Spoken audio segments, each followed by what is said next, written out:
स्वागत है हमारे YouTube channel SK study point पे डेली करेंट अफेयर में।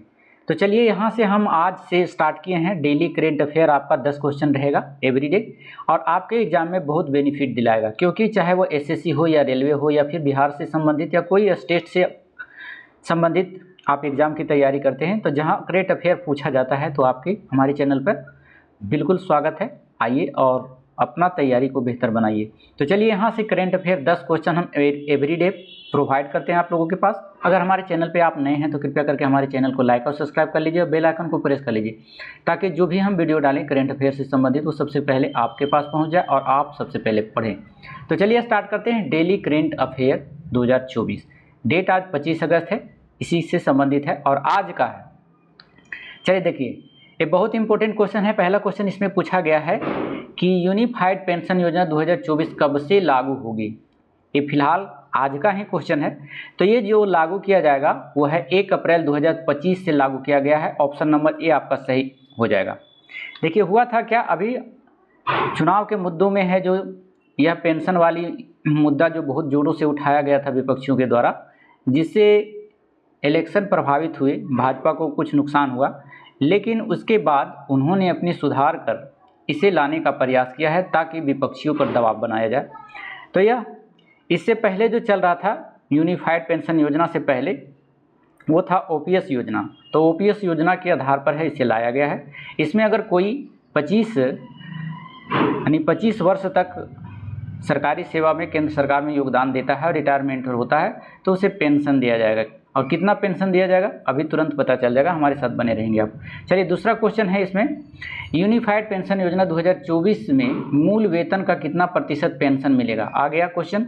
अभी बताए हैं कि जो 25 वर्षों तक सरकारी सेवा में कार्यरत रहेंगे, वो भी सेंट्रल सरकार के, तो उसे जो है पेंशन जब दिया जाएगा तो उसे जितना मूल पेमेंट है उसका जो है 50% दिया जाएगा। ऑप्शन नंबर इसमें क्या हो जाएगा, बी हो जाएगा। चलिए अगला क्वेश्चन है यूपीएस योजना 2024 के तहत कितने लाख केंद्रीय कर्मचारियों को लाभ मिलेगा। देखिए कर्मचारियों की बात करें तो सेंट्रल सरकार में कर्मचारियों की संख्या जो है 23 लाख है। ऑप्शन नंबर 20 का सही है। लेकिन अगर राज्य सरकार की बात करें तो राज्य सरकार को अगर यह योजना लागू कर देती है भारत में तो 90 लाख राज्य कर्मचारियों को जो है लाभ मिलेगा इसका। तो ये भी याद रखिए, यूपीएस का कभी कभी फुल फॉर्म भी पूछा जाता है। तो यूनिफाइड पेंशन स्कीम है जो 2024 में लाया गया है। चलिए अगला क्वेश्चन आपका है 4 नंबर में कहा जा रहा है कि यूपीएस योजना के तहत 2025-26 के दौरान केंद्र पर कितने करोड़ रुपया बोझ पड़ेगा। मतलब यह योजना लागू करने के बाद सरकार के खाते से कितने पैसा जो है खर्च होगी उसी के बारे में कहा जा रहा है। तो इसमें जो खर्चा होगा 62 करोड़ रुपया, यानी 6250 करोड़ रुपया खर्चा होगा, बोझ पड़ेगा सरकार पर। तो ऑप्शन नंबर इसमें ए हो जाएगा। चलिए अगला क्वेश्चन है आपका 5 नंबर में आपसे पूछा गया है कि यदि कोई व्यक्ति 10 वर्ष तक की नौकरी कर सेवा मुक्त हो जाता है तो उसे कितने रुपये न्यूनतम पेंशन मिल सकता है। देखिए अभी तक बोला था केंद्र सरकार की 25 वर्षों तक अगर नौकरी करती है तो उसे है जो आपका 50% है जो मूल वेतन का मिलेगा उससे पेंशन। लेकिन कोई है जो 10 साल किया नौकरी, कोई है जो कम समय में कम एज में है जो नौकरी कर लेता है, कोई अधिक उम्र में करता है। तो मान लीजिए वो 10 साल की नौकरी किया उसके बाद रिटायर्ड हो गया तो उसे कितना मिलेगा न्यूनतम, तो उसे है कम से कम 10,000 रुपया उसे पेंशन दी जाएगी। तो यहाँ पर देखिए ऑप्शन नंबर ए इसका सटीक आंसर है। अगला क्वेश्चन है आपका 6 नंबर में 30 वर्ष तक सेवा करने वाले सरकारी कर्मचारी सेवानिवृत्ति होने पर कितने माह का वेतन अलग से मिलेगा। देखिए अलग से भी वेतन मिलेगा। अगर आप 30 साल तक सेवा कर देते हैं सेंट्रल गवर्नमेंट में तो आपका जो सेवानिवृत्ति होंगे आप, तो आपको है जो 6 महीने का पेमेंट आपको एक्स्ट्रा मिलेगा, यानी 6 महीने का पेमेंट आपको एक मुफ्त दे दिया जाएगा। तो इसमें देख ले आप, इसमें 6 माह कौन सा है, ऑप्शन नंबर बी हो जाएगा, सही आंसर है। 7वां नंबर क्वेश्चन में चलते हैं। 7वां नंबर में कहा जा रहा है बिहार में मुख्यमंत्री उद्यमी योजना में कितनी राशि दी जाती है। देखिए बिहार उद्यमी योजना में जो है एक सरकार की एक पहल है, योजना है, जिसमें है जो 10 लाख रुपये दिया जाता है और उसके बाद 5 लाख रुपये अनुदान के रूप में माफ़ हो जाता है। तो इसमें याद रखेंगे 10 लाख रुपया दिया जाता है। चलिए अगला क्वेश्चन है 8वां नंबर क्वेश्चन में। 8वां नंबर क्वेश्चन में आपसे पूछा गया है कि भारतीय क्रिकेट के गब्बर किसे कहा जाता है। तो भारतीय क्रिकेट का गब्बर जो कहा जाता है वो कहा जाता है शिखर धवन को। ऑप्शन नंबर सी हो गया। और शिखर धवन के बारे में बात करें तो शिखर धवन जो है भारतीय क्रिकेट के खिलाड़ी है और उन्होंने अभी हाल ही में घोषणा कर दी है कि हम क्रिकेट के सभी प्रारूपों से जो है संन्यास ले लेंगे। अगर हम बात करें इसकी टेस्ट में तो टेस्ट में जो है 34 टेस्ट खेले हैं इन्होंने और उनमें से जो है 58 पारी खेली है, रन बनाया है 2315। इनका सर्वोच्च स्कोर जो है टेस्ट में है 190। अगर हम वनडे की बात करें इसमें तो वनडे की बात में 167 खेले हैं और उसमें 164 पारी खेले हैं। कुल रन की संख्या जो है 6793 है। T20 की बात करें तो T20 जो है 68 खेले हैं और 68 पारी खेले हैं, 1759 रन बनाए हैं। 92 स्कोर इसका जो है T20 में हाईएस्ट स्कोर है, जबकि वनडे में इसका 143 हाईएस्ट स्कोर है।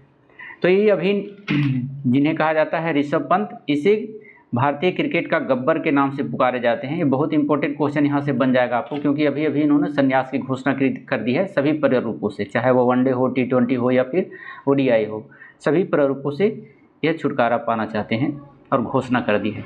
चलिए अगला क्वेश्चन है 9 नंबर में। अभी हाल ही में से किस भारतीय क्रिकेट खिलाड़ी ने क्रिकेट के सभी प्रारूपों से संन्यास की घोषणा की, अभी बताए हैं, हो जाएगा शिखर धवन।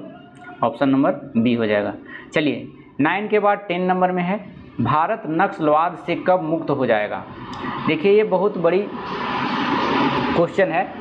अगर इसमें देखा जाए तो नक्सलवाद ना तो कभी ख़त्म हुआ था ना आने वाले समय में ख़त्म होगा, लेकिन अगर इसमें कहा जाए केंद्रीय गृह मंत्री अमित शाह के द्वारा एक स्टेटमेंट दिया गया है कि मार्च 2026 तक जो है नक्सलवाद भारत से ख़त्म हो जाएगा, तो ऑप्शन नंबर उसके अनुसार जो है बी हो जाएगा।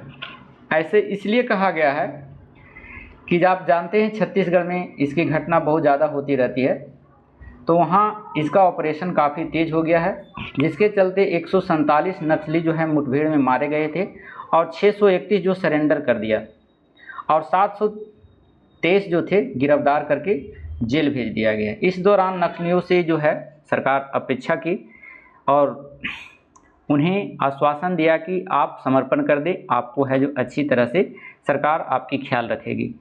तो बहुत सारे जो है आत्मसमर्पण कर रहे हैं, इसीलिए अमित शाह ने बोले हैं कि भारत नक्सलवाद से मुक्त हो जाएगा कब, 2026 तक। तो चलिए अगला क्वेश्चन आपको देखते हैं। अगला क्वेश्चन है 11 नंबर में। 11 नंबर तो नहीं आ सकता क्योंकि हम अभी आपसे वादा किए थे कि हम आपके पास 10 क्वेश्चन एवरीडे लेकर आएंगे करेंट अफेयर से संबंधित, जो डेली का होगा या पेपर से होगा संबंधित। आप अगर पेपर नहीं भी पढ़ते हैं तो यहाँ से आपको जो क्वेश्चन बनते हैं एग्जाम से, तो यहाँ से आपका कवर हो जाएगा। छोटे छोटे एग्जाम जैसे रेलवे हो गया, आपका SSC हो गया, बिहार पुलिस, बिहार दरोगा, ये सब में सिंगल जो है क्वेश्चन पूछा जाता है। तो इस सभी के लिए आपका बेनिफिट रहेगा। आप हमारे चैनल को लाइक कर लीजिए और सब्सक्राइब कर लीजिए। साथ ही साथ एक टॉपिक हम लेकर आते हैं आपके लिए। आज विनेश फोगाट का टॉपिक है, उसकी जन्म क्या हो गया, उसे कब है जो स्वर्ण पदक मिला, ये सभी इसमें चर्चा करेंगे। छोटा सा ब्रीफ में होगा, आप लोग इसे भी देख लेंगे। एक टॉपिक हमेशा कोई ना कोई व्यक्ति या फिर महिला से संबंधित होगा। तो आप यहाँ पर आज हम टॉपिक रखे हैं विनेश फोगाट का, देख लीजिए। कह रहा है महिला पहलवान विनेश फोगाट का जन्म जो हुआ था 1924 ईस्वी में, आज ही के दिन। आज कौन सा दिन है, उसी दिन है जो रविवार के दिन हरियाणा के भिवानी जिले में हुआ था। याद रखेंगे एग्जाम की तैयारी करने वाले, हरियाणा के भिवानी जिले में हुआ था। विनेश फोगाट का परिवार कुश्ती से जुड़ा हुआ था। चाचा इनका था महावीर फोगाट।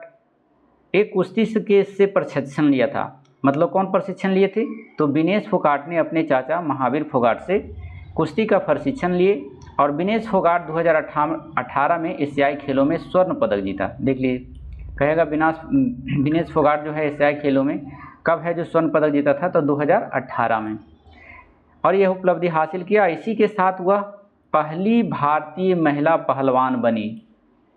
2018 के राष्ट्रमंडल खेलों में भी स्वर्ण पदक जीता और 2019 में विश्व कुश्ती चैंपियनशिप में कांस्य पदक जीता। इसी के बदौलत है जो इससे पहले उसे 2016 में भारत सरकार ने उसे अर्जुन पुरस्कार से सम्मानित किया गया था। तो ये रहा इनका टॉपिक, इनसे संबंधित जो क्वेश्चन पूछे जाते हैं छोटे छोटे एग्जाम में। तो आपके लिए बेनिफिट होगा। साथ में आज हम इसके संबंधित एक क्वेश्चन यहाँ पर दिए हैं जो आपको कमेंट बॉक्स में हमारे उत्तर लिखकर भेजना है। देख लीजिए, आज का क्वेश्चन आपका दिया गया है कि अर्जुन पुरस्कार में कितनी राशि दी जाती है। आपके सामने ऑप्शन है 25 लाख, बी में है 15 लाख, सी में है 10 लाख और डी में है 5 लाख। हमारे कमेंट बॉक्स में ज़रूर लिखें, हमें आपके कमेंट का बेसब्री से इंतज़ार रहता है, क्योंकि आपके कमेंट, लाइक, सब्सक्राइब और शेयर से हमें मोटिवेशन फील होता है और हम आपके लिए अच्छे अच्छे कंटेंट लाने की कोशिश करते हैं। तो प्लीज़ आपसे निवेदन है कि नए हैं तो कृपया करके चैनल को सब्सक्राइब कर लीजिए, पुराने हैं तो कृपया लाइक करके जाएं। तो फिर मिलते हैं अगले करंट अफेयर के साथ अगले वीडियो में। जब तक के लिए धन्यवाद। Thank you so much. Thank you for watching.